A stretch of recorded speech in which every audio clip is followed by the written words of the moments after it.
let's move over to the public hearings on the finance bill today. Making their presentation at the moment is the American Chamber of Commerce, and this is being made to the Departmental Committee on Finance and National Planning. Let's listen in. Necessarily be providing any particular service that would ideally serve from a tax neutrality. We're here comparing what is the impact on digital platforms or business conducted through digital platforms vis-a-vis the business that is being conducted from brick and mortar stores. That introduction of the withholding tax targeting digital platforms and marketplaces does have the effect of setting an uneven playing field. A further impact that we look here is from a price perspective. Of course, the introduction of this withholding tax would have the likely effect of trickling down to the ultimate consumers. So for instance, if you give an example of a consumer making a purchase through Uber Eats, of course the business that is selling their food through Uber Eats will suffer this withholding tax and will likely increase the cost of their food through the platform. Of course, another indirect impact, and again this is taking the example of Uber, is in relation to instances where the final recipient of this income is an individual. So if we look at Uber drivers as an example, they will suffer turnover tax to the extent that they may be subject to the turnover tax regime. They will likely suffer withholding tax as well upon any income that they are receiving from Uber, the platform itself. Add that together with commissions that are also coming from these amounts, and you will see that their income has significantly reduced as a result of this tax. Additionally, we also have implications on low margin industries. By the time you're introducing 5% withholding tax, remember this is on your gross sales.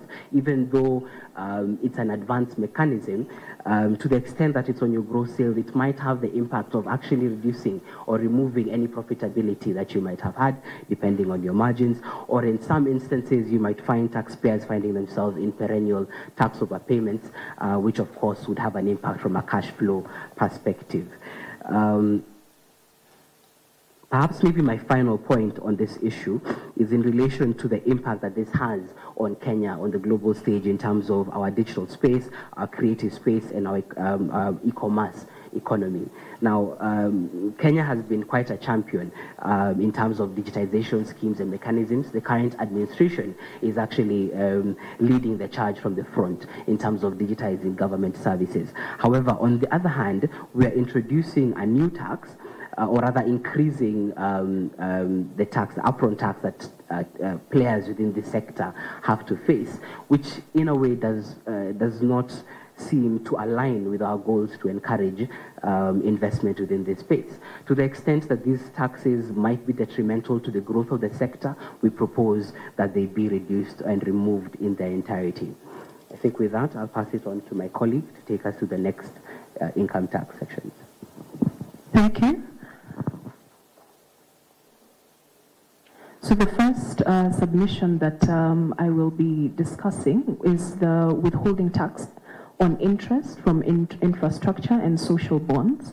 So the bill proposes to introduce withholding tax of 5% and 15% on interest paid to residents and non-resident persons respectively on bonds that we've previously seen as tax exempt. So our proposal, considering the use of infrastructure bonds in prior years as a tax-free investment vehicle for both resident and non-resident taxpayers alike, we propose a revision of at least the non-resident rate from the proposed 15% to a rate of 7.5%. In order to promote the foreign investment in these bonds. The proposed tax rate of 5% is generally at par with general resident tax rates, and therefore will continue to be an incentive for investment in such securities. However, we would like our honorable members to consider the impact of final tax, as we currently have, as currently the proposal does not speak as to the finality of the withholding tax paid on these investment bonds. considering that there is no final tax on the withholding tax being proposed, we are seeing a rate of 5% in withholding tax on the infrastructure bonds, as well as a further 25%, for example, for residents on these bonds. Currently, we do understand the impact that these bonds have in the infrastructure, in the growth of the economy, in light of infrastructure, considering also that this is one of the sectors in our development that gives rise to a lot of foreign debt. We would like to reconsider the rate for non-residents to 7.5. Looking at the most recent bond issues, at least 49% of the bonds issued were foreign investment. Therefore, in a bid to still encourage and incentivize the growth of foreign investment in our infrastructure bonds, we would like to at least put across a rate of 7.5%, and this again as a final tax. Moving on, again, clause 25, the requirement to deduct withholding tax regardless of the amount. So basically what the bill is proposing is a repeal of the minimum aggregate amount of 24,000 Kenya shillings per month in relation to management and professional fees. So what we are proposing is a deletion of this proposal and subsequent retention of the 24,000 minimum aggregate value. I do believe that this is a proposal that the honorable members have heard submissions on, and therefore I would like to maybe present more of a different standpoint on the proposal itself and the reason for the proposed repeal. What we are currently seeing with the change that we saw in the Finance Act of 2023, with the change of remission of withholding tax from the 20th day of every month to every 5th day of the month, is that there's an increased administrative burden on taxpayers in order to comply with tax remission. So currently, once we get rid of this 24,000 aggregate value, it means yet again we are increasing the administrative burden on taxpayers. Just to table before you the consideration that taxpayers' lives are headed towards revolving around tax administration. Currently, our payment deadlines, we have the 5 working days for withholding tax, withholding VAT. We have payee on the 9th of every month. We have VAT on the 20th of every month.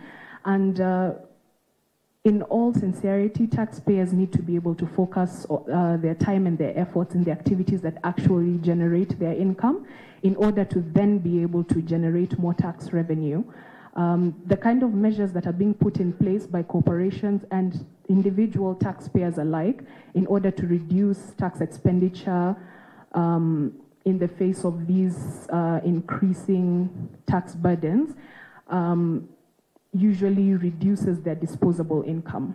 People are hiring more to remain tax compliant and firing more where we actually need. And what you are watching are the public hearings continuing as the National Assembly Committee on Finance and National Planning sits down and is involved in public participation as far as the Finance Bill of 2024 is concerned.